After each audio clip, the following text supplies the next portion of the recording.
ये प्लेस सबसे ज़्यादा छोटा होने की वजह से जो है और ये महत्वपूर्ण हो जाता है। जैसे कल हम लोगों ने पढ़ा था ट्वेल्थ नाइट, वो भी एक छोटे प्ले में ही कंसीडर किया जाता है, लेकिन वो सबसे छोटा नहीं है। ये जो है सबसे छोटा है। यहाँ पर आप देख सकते हैं, the play is one of the Shakespeare's shortest comedies. It was likely written early Shakespeare's career around 1594। ये फर्स्ट फेज में ही जनरली माना जाता है, लिखा जाता है। हालाँकि फर्स्ट फेज के जितने भी इनके वर्क्स हैं, वो बहुत ज़्यादा उनकी डेट ऑथेंटिक नहीं होती हैं, नहीं मानी जाती हैं। कई ऑथेंटिक बुक्स में इधर-उधर जो है आप लोगों को मिलेगा। कमिंग ईयर इसका देख लेते हैं। एक चीज़ है, एक क्वेश्चन आप लोगों को होमवर्क में दे रहा हूँ, जो भी साथी अपने गूगल मीट पे जुड़े हैं, व्हाट्सएप पे हैं, तो व्हाट्सएप पे रिप्लाई कर सकते हैं। और जो साथी यूट्यूब पे जो है देख रहे हैं, वो यूट्यूब पे भी कमेंट में रिप्लाई कर सकते हैं। जो एक क्वेश्चन आप लोगों ने देखा होगा, वर्ड्सवर्थ को हाई प्रीस्ट ऑफ नेचर, इसका आंसर कई जगहों पर अलग-अलग मिलता है। बट यदि किसी के पास इसका किसी ऑथेंटिक बुक का जो भी सोर्स मिल रहा हो, जैसे सपोज दैट हम अगर इसको हाई प्रीस्ट की हम अर्नल्ड पे जाएँ, डिकन्सी पे जाएँ, हार्बर रीड पे जाएँ, ये सब मिलते हैं, मुझे भी पता है सारी चीज़ें। और वुड्सन में भी मिलता है, कई जो है अन्य ऑथेंटिक बुक्स में भी मिलता है, लेकिन आपके पास जो है कौन-सी बुक ऐसी है जिसका ऑथेंटिक सोर्स आप मानते हैं? और उसका अगर संभव हो, जो भी व्हाट्सएप पे साथी हैं, तो उसका एक स्क्रीनशॉट लेकर के या फ़ोटो खींच करके भी हमें भेजिएगा। मैं ये जानना चाहता हूँ कि आपका जो ऑथेंटिकेशन है, वो किस लेवल तक के आप उन चीज़ों को ऑथेंटिक करके आगे ले जाते हैं। ठीक है? तो आई होप कि मेरी चीज़ों को समझ रहे होंगे। आवाज़ आ रही है हमारी? जी। Yes sir. हाँ, तो इसको अगर जिस किसी के पास होगा, वैसे मुझे किसी मार्केट की नोटबुक का मत भेजिएगा। मुझे नोटबुक का नहीं चाहिए, नोटबुक का वो बहुत सारा मटेरियल है और उसका भी है। लेकिन मैं ये जानना चाहता हूँ कि कितना जो है ऑथेंटिकेशन के साथ आप लोग पढ़ रहे हैं और किस बुक से पढ़ रहे हैं। कमिंग ईयर हम इस प्ले का अगर देखें तो 1595 first published in the first folio in 1623। Second phase में ये वर्क जो है आता है, जो कि विलियम जे लॉन्ग के अकॉर्डिंग ये डिवाइड किया गया है 1590 टू 95। प्लेस सिटिंग इसकी जो है यूफेसस है।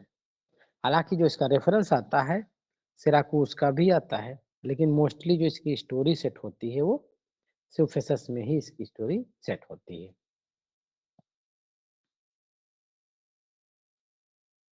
सोर्स ऑफ द प्ले की अगर बात करें हम, the play primarily based on the Roman play Menaechmi by Plutarch, also drawn on Plutarch एम्फीट्रियो।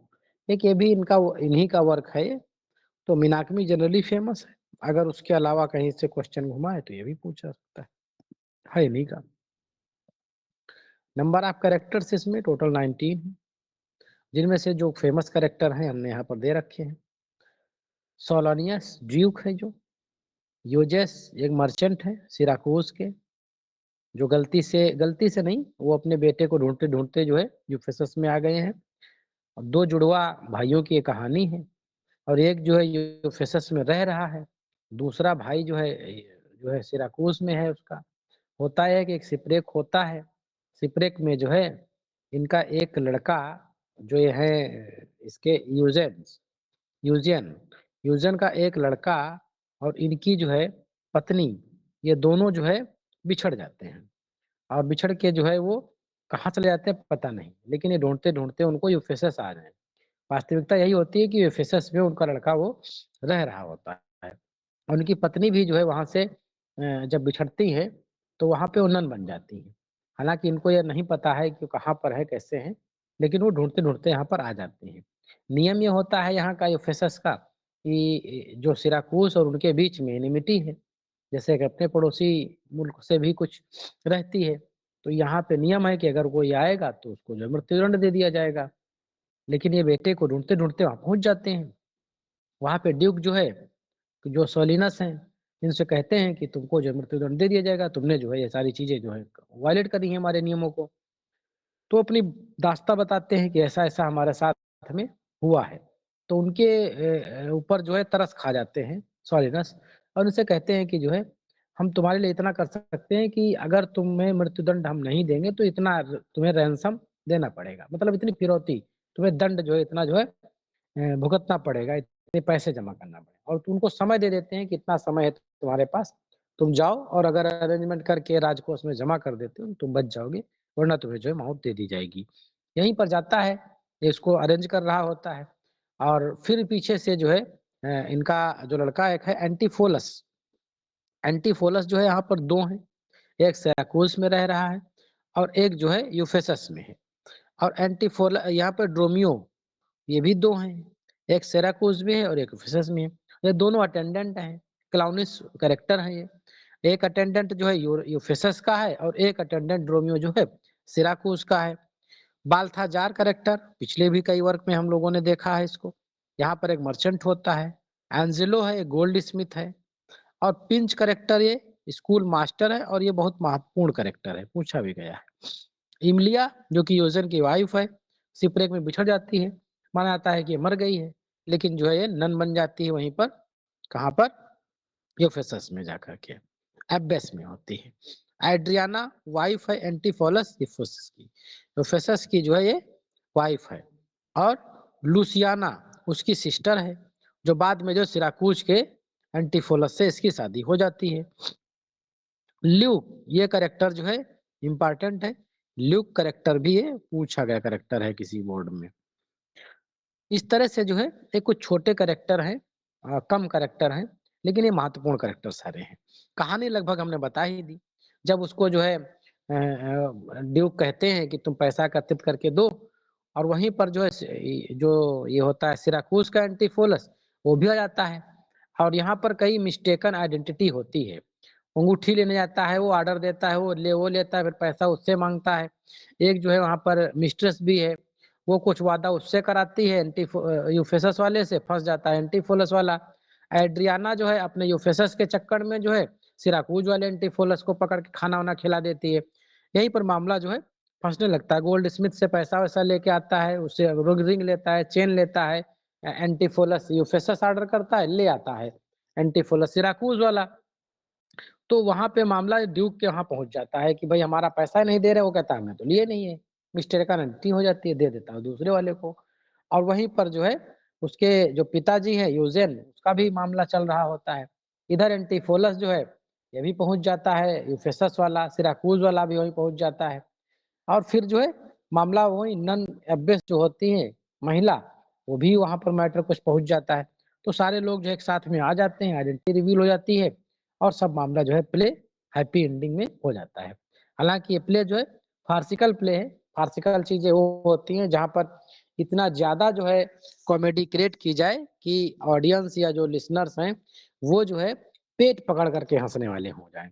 ऐसे कभी-कभी आप कार्टून देखते हैं, मूवी देखते हैं, तो नॉर्मल हँसी आती है, मुस्कुराहट आती है और कुछ आती है ऐसी कि लोट-पोट हो जाए हँसी। तो इस तरह का ये प्ले है। हालाँकि बहुत ज़्यादा उस तरह की चीज़ें यहाँ पर बताना संभव नहीं है हमारे द्वारा, लेकिन इतना मान के चलिए कि ये प्ले जो है कहानी थोड़ी इसलिए जानी जाती है ताकि जो कैरेक्टर हैं और जो इसकी स्टोरी के साथ-साथ में इसकी कुछ स्पीचेस की रिदम या राइम जो है समझ पाओ, सेंस समझ पाओ। इसी जो कहानी हमने आपको बताई है, वो सही सारी कहानी जो है हमने इसको हिंदी में लिख दिया है। इसको आपको पीडीएफ मिलेगा, इसको देखिएगा, पढ़िएगा। एग्ज़ाम जो है यहाँ पर जो है एक्ट फर्स्ट में अपना बताता है वही जुड़वा बेटों की कहानी, दोनों का नाम बताता है और कहता है ड्रोमियो साथ में जो है और ये जो है छूट गए थे और हम आपके यहाँ शायद आए हैं, ढूँढते हुए आए हैं यहाँ पर। यहाँ पर जो है एक स्पीच आती है however task could not have been imposed. मुझ पर इससे भारी काम नहीं सौंपा जा सकता कि मैं उस दुःख को कह सकूँ, जो कहा ही नहीं जा सकता। यूजेन बोलता है मेरे पे बहुत बड़ा कष्ट है, मेरा जो है मेरी पत्नी और मेरा एक लड़का और उस लड़के के साथ में मेरा एक अटेंडेंट भी जो है गायब है, मैं उन्हें ढूँढ रहता हूँ। एक्ट 2 में जो है पहली बार मिस आइडेंटिटी होती है यहाँ पर। सिराकूज़ का एंटीफोलस एफेसस में अपने भाई को ढूँढने का प्रयास करता है। एफेसस ड्रोमियो की गलती से सिराकूज़ एंटीफोलस से मिल जाता है। और अपनी मार्केल एड्रियाना का संदेश देता है, जो एफेसस को एंटीफोलस की पत्नी, वही जो हमने बताया, वही संदेश आता है, खाना पे उसको पकड़ ले जाती है और मामला यहीं पे थोड़ा कॉमेडी क्रिएट हो जाता है। Time is their master and when they see time they will go come. ये जो है एंटी सिराकुज का एंटीफोलस से जो बोलता है। एक्ट फोर्थ में जो है यूफेसस और एंटीफोलस और ड्रोमियो गिरफ्तार हो जाते हैं, क्योंकि जो है उनको जो है आरोप लगा दिया जाता है उनके ऊपर कि तुमने पैसा नहीं दे रहे हो गोल्ड स्मिथ का, जबकि मैटर ये होता है कि यूफेसस वाला जो है वो सारा कुछ ले लेता है। एक्ट फिफ्थ में जो है सारी चीजें एक साथ में आती हैं, सभी किरदार कोर्ट में इकट्ठे इकट्ठे हो जाते हैं, सबका जो है रीयूनियन हो जाता है और प्ले जो है हैप्पी एंडिंग हो जाता है। प्रोटागोनिस्ट जो है इस प्ले का जो है दोनों एंटीफोलस हैं, एफेसस और सिराकूज के। एंटागोनिस्ट इसमें कोई है नहीं, कोई ज़्यादा ऐसा कुछ एंटागोनिस्ट की चीज़ें नहीं होती हैं, लेकिन कभी-कभी इसको कहा जा सकता है कि जो इसकी मिस आइडेंटिटी होती है, वो जो है इसके जो इसके प्रोटैगनिस्ट हैं, उनके लाइफ में कुछ प्रॉब्लम्स क्रिएट करती है। विट्टी कैरेक्टर में ड्रोमियो आता है, सिराकूज का और एफेसस के, काफ़ी अच्छी-अच्छी लाइनें बोलते हैं और कॉमेडी भी अच्छी क्रिएट करते हैं। टोटल एक्ट और सीन जो है इसमें 5 एक्ट, ये सीन जो है इसमें गलत लिख गया है, नहीं सही है। सीन जो है इसमें 11 ही है, छोटे ही हैं सीन ये। फेमस एक्ट इसका फर्स्ट और सीन फर्स्ट ही रहता है, जहाँ पर जो है यूजियन अपनी जो है पूरी कहानी बच्चों के खोने की सुनाता है। और एक्ट 2 सीन 2 में जो है एंटीफोलस का रिफ्लेक्शन सामने आता है, उसकी आइडेंटिटी भी यहाँ पर खोने लगती है, क्योंकि जो है उसको उसके ऊपर आरोप लगने लगते हैं कि तुमने गोल्ड को यहाँ पर गोल्ड स्मिथ से लिया है। इसमें लगभग 1750 लाइनें हैं, हालाँकि ये लाइनें आपको अलग भी डाटा मिल सकता है। शॉर्टेस्ट प्ले है ये, इतना ध्यान रखिए। कहीं पर आपको जो है 1778 या 1770 भी इसका डेटा मिलेगा। ऑथेंटिक कहीं पर मिल जाए तो उसको मानिएगा, वरना ये जो भी ऑप्शन में आएगा, उसी को पकड़ के आगे चलना होगा। टोटल इसमें प्ले जो है 14,701 वर्ड्स माने जाते हैं। सॉन्ग इसमें कोई खास होता नहीं है। जब क्लाइमेक्स इसका देखा जाए तो एक्ट फिफ्थ के सीन फर्स्ट में जब कैरेक्टर्स जो है एक साथ में सारे आते हैं ड्यूक के यहाँ, वो उसका क्लाइमेक्स माना जाता है। फर्स्ट स्पीच इसमें एजियन की आती है, हमने पहले ही बता दिया आपको। टोटल स्पीचेस इसमें 847 स्पीचेस डील करी गई हैं। लास्ट स्पीच इसमें ड्रोमियो ऑफ यूफेसस की आती है। ड्रोमियो जो है ऑफ यूफेसस की आती है। होती क्या है, ना then thus the we came into the world like the brother and brother, ये जो है ड्रोमियो ऑफ यूफेसस बोलता है। एजियन का अरेस्ट होना एक्ट फर्स्ट सीन फर्स्ट में आता है। कंफ्यूजन होता है गोल्ड चेन को लेकर के, एक्ट थर्ड सीन फर्स्ट में आता है। और जो रीयूनियन होता है वो एक्ट फिफ्थ के सीन फर्स्ट में होता है। थीम इसकी जो है मिस्टेकन आइडेंटिटी है, फैमिली रियूनियन है, कास्ट एंड आर्डर है, फैमिली क्रिटिकल कमेंट्स इसमें जो है जो इसके फेमस क्रिटिकल कमेंट्स हैं, जैसे साइमल्टेटल कार्नेज है, comedy of errors for its happy the combination of the farcical and romantic incidents मान लेते हैं। टी.एस. इलियट का महत्वपूर्ण हो जाता है comment on its effectiveness, blandness, cast and the humour. ये जो एक्ट हैं सारे 5 एक्ट और इनके टोटल सीन्स, कब कहाँ पर कौन सा एक्ट ओपन होता है और कौन सा सीन कहाँ पर ओपन होता है, सारा कुछ नोट्स में दिया है। जैसे कि एक्ट फर्स्ट का सीन फर्स्ट जो है हाल ड्यूक्स पैलेस में ये ओपन होता है, दूसरा जो पब्लिक प्लेस में जाता है। ऐसे ही जो है सारे एक्ट, इसका जो है एक्ट जो फिफ्थ है वो आपका ओपन होता है यहाँ से, ये पब्लिक प्लेस पे। पहला ड्यूक के प्लेस में ओपन होता है, बाकी सारे जितने एक्ट और सीन हैं वो सारे सारे ओपन प्लेस पर ओपन होते हैं, वहीं पे मामला चलता रहता है, कॉमेडी होती रहती है। इसमें जो है एक्ट फर्स्ट की पहली स्पीच कौन बोलता है, क्या स्पीच है, ये भी हमने दे रखा है। एक्ट सेकंड की पहली स्पीच है, एड्रियाना बोलती है, neither my husband nor the slave return. वो कहती है कि जाओ जो है तुम मेरे लिए कुछ लेकर के आओ, चेन लेकर के आओ और मेरे लिए कुछ सामान लेकर के आओ। तो वो जाता है एंटीफोलस यूफेसस का, और फिर उसका जो अटेंडेंट है वो ढूंढने जाता है, तो वो भी मिस आइडेंटिटी में खो जाता है, उसको पुलिस वाले गिरफ्तार कर लेते हैं वहां पर। तो वही बोलती है कि कोई वो वापस आया नहीं है। एक्ट थर्ड का जो है ये सेम कंडीशन में ओपन होता है। एक्ट फोर्थ, एक्ट फिफ्थ, मतलब सारा का सारा हाईलाइट जितने हैं वो हमने दे रखा है। लास्ट स्पीड रोमियो की जो होती है वो भी हमने बता दिया है। एक इसका नोट्स है, ये देख लो, बहुत महत्वपूर्ण है। Menagni by Plautus as William Warner's translation of the classical drama was the entered into the register of the Stationers Company on 10th June 1594। ये जो है आप जो स्टेशनर रजिस्टर से उसमें जो है इतनी ये डेट को ये रजिस्टर किया गया था। And dedicated to lord Hudson, ये भी पूछा सकता है आपसे। लॉर्ड हडसन को जो है ये वर्क डेडिकेट किया गया था। It has been the supposed Shakespeare might have seen the translation into the manuscript before it was printed, though it is equally possible that he knew the play in the original Latin। ये mono जो इनकी मोनोस्क्रिप्ट थी hand writing में, उससे जो है इसको translate किया गया था, जबकि जो मोनोस्क्रिप्ट थी वो लैटिन में थी इनकी। तो ये भी माना पूछा सकता है कि जो इनका प्ले था ये ओरिजिनल किस लैंग्वेज में लिखा गया था, फ्रेंच, लैटिन, इंग्लिश। तो यहाँ से क्वेश्चन थोड़ा दिमाग घुमा सकता है। The play contains the topical reference of the wars of succession in France. France में जो उस समय वार चल रहा था उसके कुछ एलिमेंट्स इसमें डिपिक्ट किए गए हैं। Which word fit and the date of the 1589 to 1595। ये जो है चीजें इसमें मेंशन करी गई हैं। 1589 से लेकर 1595 के बीच में था।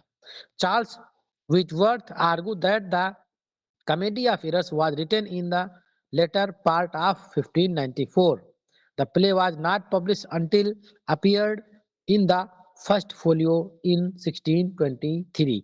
मतलब ये 1623 में फाइनल इनका फोलियो आता है, उसी में प्रिंट होता है। इसके पहले जो है प्रिंट नहीं होता है।